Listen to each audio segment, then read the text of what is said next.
Hello, my name is Ulla Blumenschein. I'm Dr. Linda Cremonesi. My name is Dr. Alison Elliott. My name is Dr. Tessa Baker. I'm a senior lecturer in the particle physics group at the School of Physics and Astronomy. I'm a UKRI Future Leaders Fellow and lecturer in particle physics. I'm a postdoctoral research associate. I'm a Royal Society University Research Fellow and senior lecturer working in the School of Physics and Astronomy at Queen Mary University of London. And in particular, I'm a cosmologist in terms of my research. So I work in the astronomy unit. What am I most proud of? I'm a pretty competitive person, so I'm always proud of if I publish first before our neighboring experiment publishes their results, of course.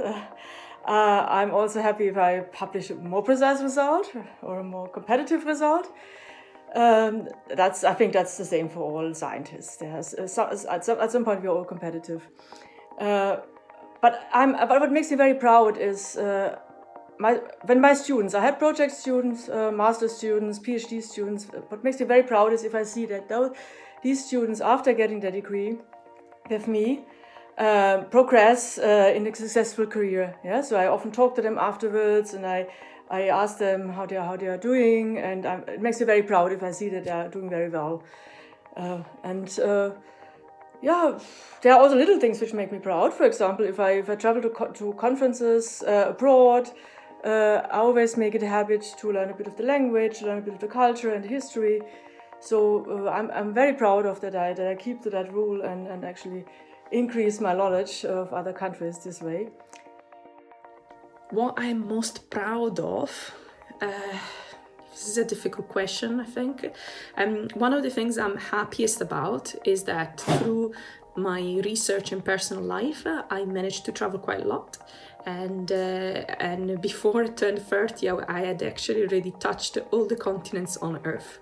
And I was lucky enough to go to Antarctica in 2016, and it was an absolutely amazing experience. So once I checked that one off, the other ones are a lot easier to get to. What am I most proud of? I think one of the things I'm quite proud of is finishing my PhD and still enjoying what I do. It's so easy to get jaded by how difficult science is and how challenging it is to collaborate that you forget what you're doing is really, really cool. So I'm proud that I can still remember that occasionally. So I think one of the things I am most proud of so far is actually getting to a stage in my career where I'm able to set up my own research team, a small group of people who I collaborate with at Queen Mary, so students and postdoctoral researchers, to answer some of these questions or work on some of these questions. And to do that, I secured quite a large amount of funding through a grant from the European Research Council. So I was really pleased to be selected for that. It was a competitive process, and to have made it to a point where I can actually say, I'm a researcher, I have a research group working with me, and this is the course we're on. Never think that you're not expert enough. Never think they're not competent enough for a given position. I think in particular women make this mistake, to underestimate themselves. Never underestimate yourself. Be realistic, of course. It's also dangerous to overestimate yourself. That's clear. But I think we female scientists typically tend in the opposite direction. Yeah. So please, you are a physicist. If you have a degree in physics, you are competent to do a job in physics. Yeah? And if you don't know anything, you just read it up, you learn it, you go to a school and get more expert knowledge or talk to experts. So never underestimate yourself. What advice would I give to the next generation of female scientists? I would say, look at all the work we've done already. There's so much more to do, and we should be here and do it together. My biggest piece of advice is find a mentor, find someone that is in a higher up position than you, that will be happy to guide you through all the nits and bits of academia and research, and then you yourself mentor somebody, make a connection with somebody else in the community, and let's make science better. My advice to the next generation of female scientists would be to find out what you're really passionate about and stick to it. You'll have people who try to discourage you, you'll have people who encourage you, but ultimately you have to feel really strongly about what you're doing to really keep going.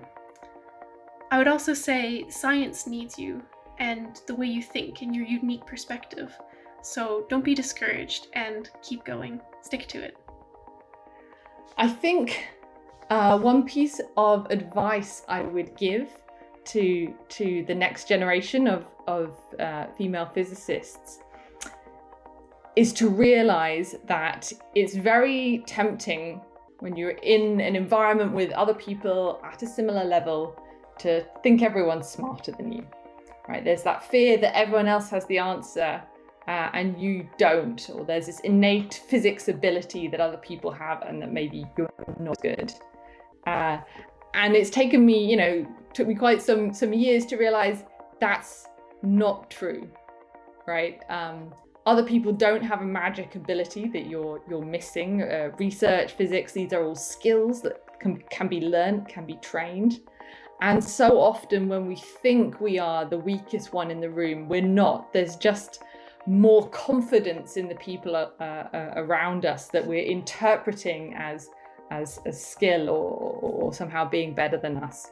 So I would encourage all young female physicists to hang on there, to have a faith in your own confidence, and don't let that fear of sort of not being good enough deter you from keeping on in your studies.